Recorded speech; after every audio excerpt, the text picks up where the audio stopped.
Are you surprised that we're currently at this stage and they haven't signed anyone yet? I know that they would have assumed the money for Declan Rice is coming in, and now they should have a chunk of it, not all of it. But either way, they would have had a transfer kitty leading up to that moment. So are you surprised they've not signed anyone yet? I think a couple of things have played into this. Declan not being sorted out before he actually was. And you can't spend money you've not got.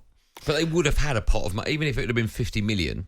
They would have had money for transfers before that, right? Yeah, potentially, but you can only buy players when other teams say, yes, we're available and we agree a fee. Now, this might be a millstone round their neck, but the bottom line, if West Ham would have sold 2 or 3 players, let's say, and that money would have been more than 120 million, I don't think people would have been looking at West Ham and saying, when are they going to spend the money? It's because it's the vast amount of what their incomings, or all of their incomings, if you like, this summer have been on one player.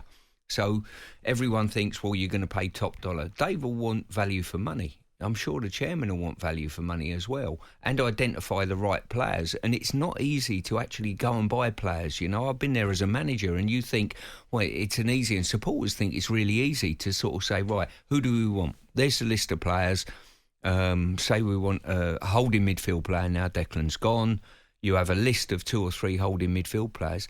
Good players are not readily released by their football clubs. So it's no surprise to me that a lot of business is not done at this stage of the season by West Ham or other teams. Who's making the calls at West Ham? You mentioned Dave as in David Sullivan. You've got Karen Brady there. You've got Mark Noble, who's got some kind of role that involves, I'm guessing, new talent coming into the club. But my guess will be doesn't have the final say. You've got Daniel, I think it's Kretinsky, who owns 25% of the club as well. Who will make the ultimate decision? Will it be David Sullivan? Well, when I say David, I'm talking about David Moyes. Oh, okay, fine. So, you know, so it's got to be the manager's call every time. For me, if he's in place, listen, he's just won a major European trophy. So if you don't back his judgment in regard to who he brings into the football club, then...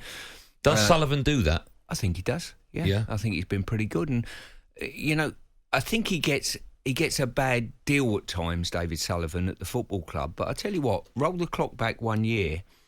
He gave Dave 150 million last summer to go and buy players, and Paqueta come in, and Schumacher come in, and 1 or 2 other players come in, Agod come in, and that was enough, albeit that the league campaign wasn't as good, but that was enough, and that money to get them over the line and win a major European trophy, and that was the first trophy they've had for 40 years at the football club, probably and part in due to the fact of they've been furnished with that sort of money to invest into the football team and bring players into the club.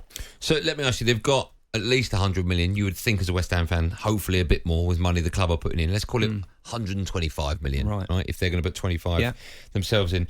Declan Rice is gone. They've got players in the midfield, Souček, Paqueta, Fornals is a player, of course, is there. Flynn Downs is there as well. Lanzini's been released at the club. I know a lot of... some West Ham fans saying that maybe Flynn Downs could replace the Declan Rice role, not replace Declan Rice, but you understand where I'm going with it. Do you think the club should try and find a replacement for Declan Rice? Do you think the money should be spread evenly amongst a starting 11 or a squad? How do you think they should spend that money? I think you can't afford to turn around and say, Declan's left, let's go and buy a player that will fit straight into that role, even if it costs us the same type of money, without a doubt.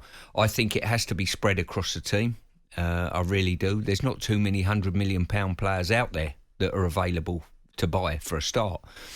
I think West Ham will definitely need a holding midfield player of type to go alongside Flynn Downs. Flynn has not proved that he's a starter week in, week out at West Ham and going to be good enough to be of that standard as yet. There's certainly, I think there's a lot of expectation in the crowd that he's going to be good enough to do so.